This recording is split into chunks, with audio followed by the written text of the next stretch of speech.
Hi, I'm Chromium, and I'm the artist behind Crow Creates. For the past while, I've always wanted to sell my art, but I didn't really know how to do that, and it was difficult to know how to get started. It wasn't until someone suggested I sell at local markets and conventions that my shop started to emerge. So early in the year, I decided to attend my first convention as an artist at Anime North 2024. I've been to Anime North since 2003, and while it's been 10 years since I last attended, I felt Anime North was a good starting point for me since I'm familiar with the convention center and generally how things worked. To keep things simple, I'm going to separate my entire process in multiple videos.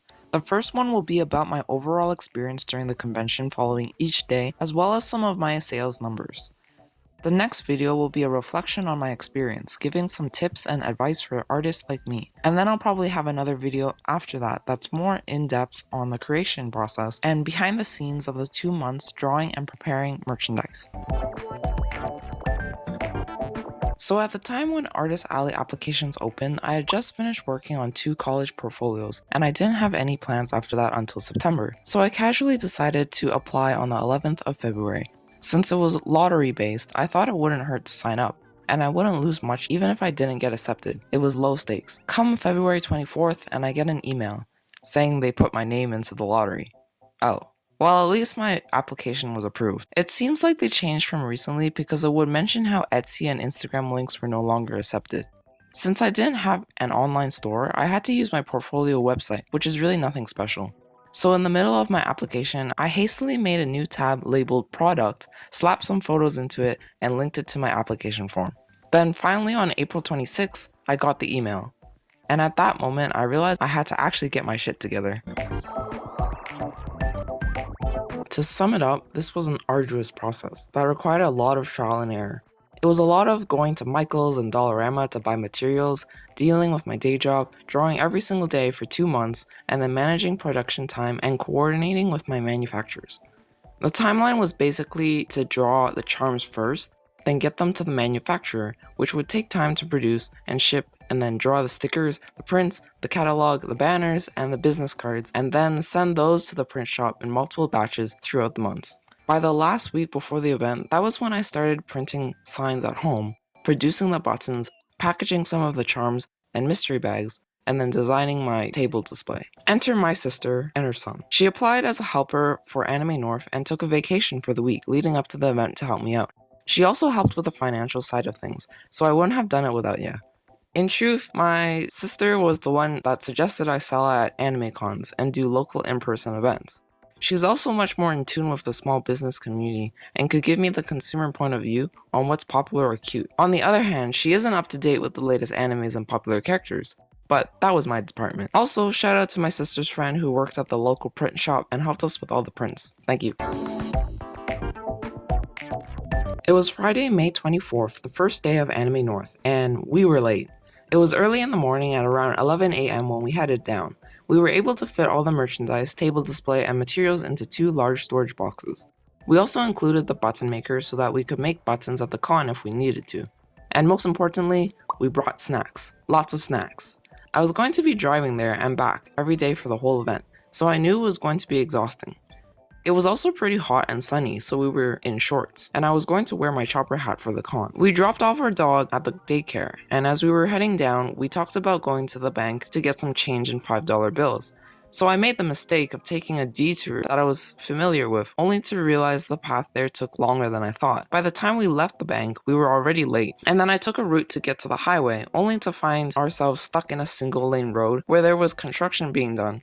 Yet no one was making a U-turn, and was just slowly following this construction truck down the path.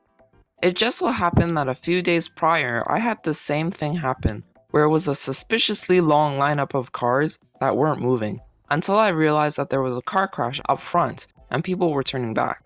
So this time, I took the initiative and got the heck out of there. I wish I had a photo because the lineup was huge. Ideally, we wanted to get to the convention center by 12 p.m., which is when it opens for artists. But in the end, we got there at 1 p.m. and then to our table an hour after that. I also definitely missed some turns and had to go back to find the entrance to the parking lot. When we got there, the parking lot wasn't actually that bad. Surely we won't encounter any problems later on. So before you can get to your table, you have to sign in and grab your badges at this counter.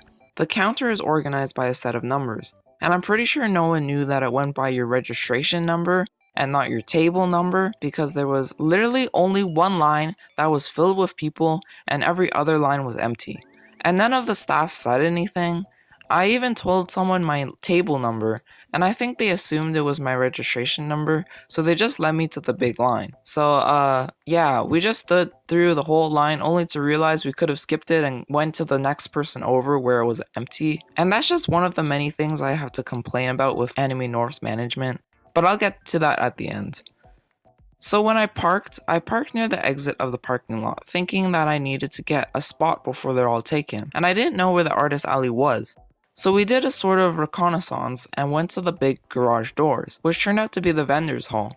I had to ask one of the guys there where the artist alley was. Also, side note, there was this guy who was just standing in front of the vendor's info table, and I asked him if he was in line, and he literally just stared at me, did not move, and did not say anything. And I was like, what the fuck, dude? If you're not doing anything, get out of my way.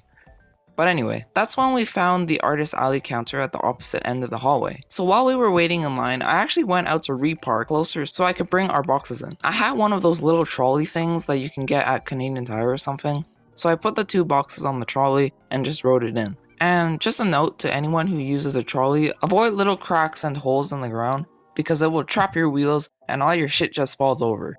This also happens for literally any ledge or curb, so I usually have to lift the whole trolley, or instead of pushing the trolley, you go backwards when you go down ledges. It's actually funny because I'm not the only one this happens to. Anyway, we finally got to our table, which was a lot smaller than I thought. They're very thin and low tables. My table was numbered 256, located right at the corner of the aisles.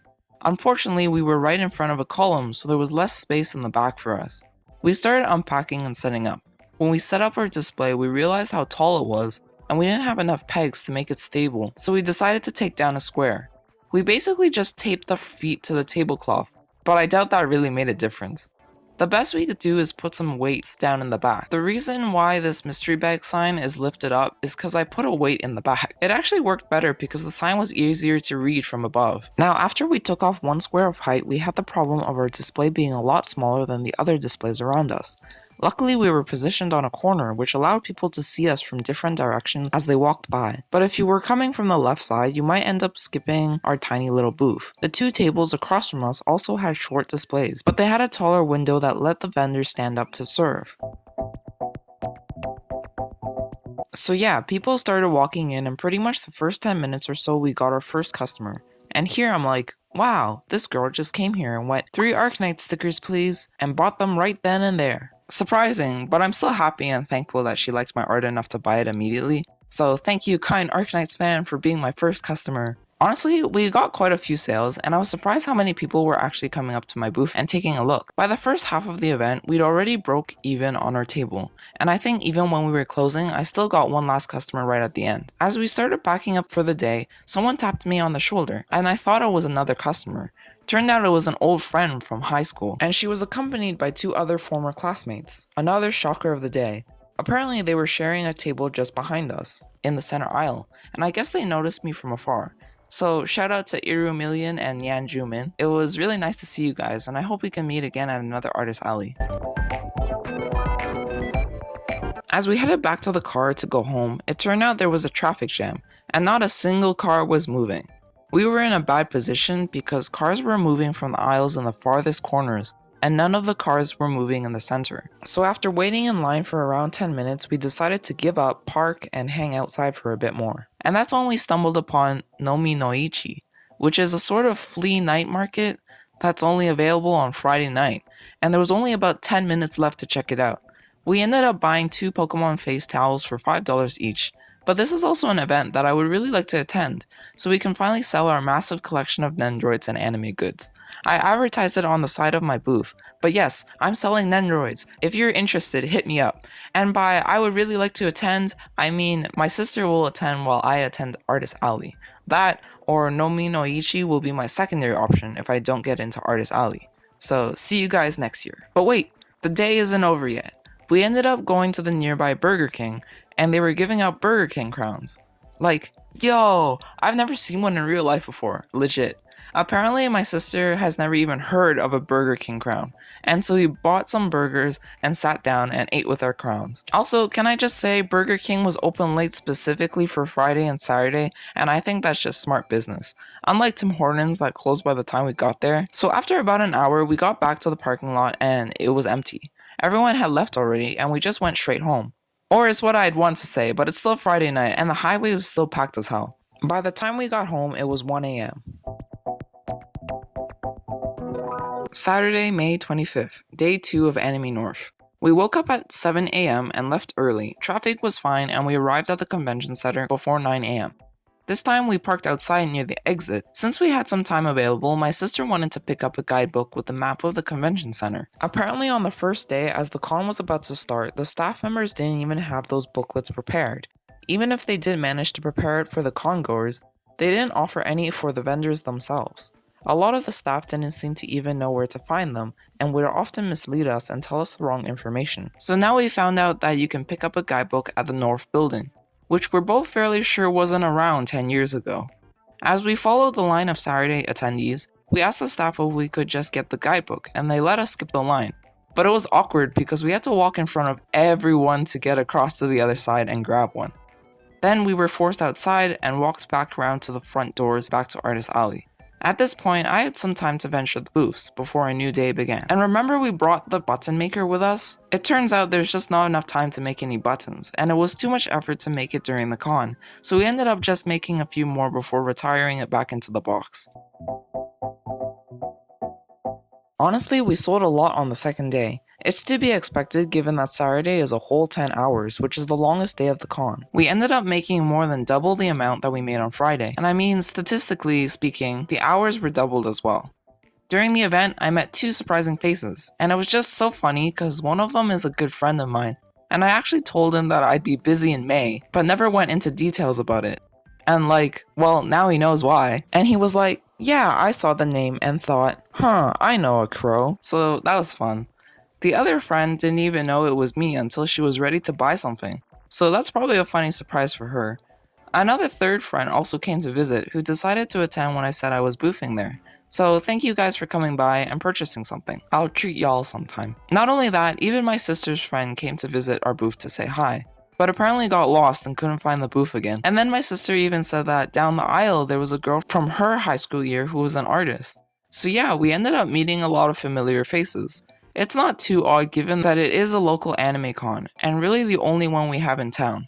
But it's still funny how close proximity all of us artists were. As the day went on, I was doing pretty well on my own, and my sister eventually spent most of the time browsing the Artist Alley and buying merchandise.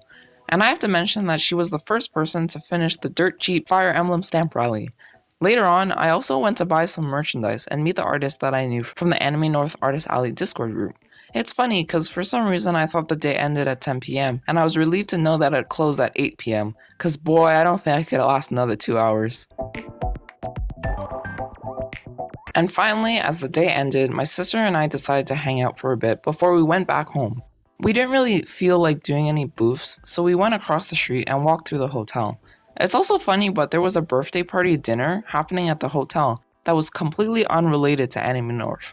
That's wild. We found a basement room where you could play 30 minutes of retro games like Mario Party 1 or Pokemon Stadium 2, but you'd have to wait in line to get a chance to play, and it wasn't really worth our time. So after eating an overpriced onigiri and some hot samosas, we made our way back to the car. And once again, it was empty and easy to leave. Traffic wasn't as bad either, and we got home at around 10 p.m. We woke up late. We forgot to set an alarm for Sunday and woke up an hour later than we were supposed to. So we quickly got ready and somehow still managed to arrive at the convention center around 9 a.m. This time I parked near the entrance of Artist Alley, so when we packed up, it'd be a shorter distance to the car. Since I went through 2 days of being cold inside the venue, I decided to wear my Prince of Tennis jacket, and along with my sister's hat, it sort of makes a good cosplay. By now, I am actually exhausted. I've tapped out. I was satisfied already with how well we did on Saturday, and I was like, you know what, we'll probably sell as much as Friday, and that'll be fine. It's only 5 hours, let's just chill out. So nope, we sold almost as much as Saturday. Sunday is really when people started buying things and it was crazy busy. It's also by then when a lot of artists started to sell out, and for us, we still had stock since we overbought, so we were just chugging along. As the day started to end, there were less people in the artist alley, and I decided to visit, buy, and do art trades with my artist friends. Also by Sunday, I really mellowed out. When I first started, I just felt super nervous. I didn't know what to expect and how to interact with others. But by even mid-Saturday, I got the hang of things. So when Anime North finally finished, it was time to pack up everything. The 2 storage boxes came to be very useful and easy to pack everything inside. With our trolley, it didn't take up that much space and was easy to maneuver.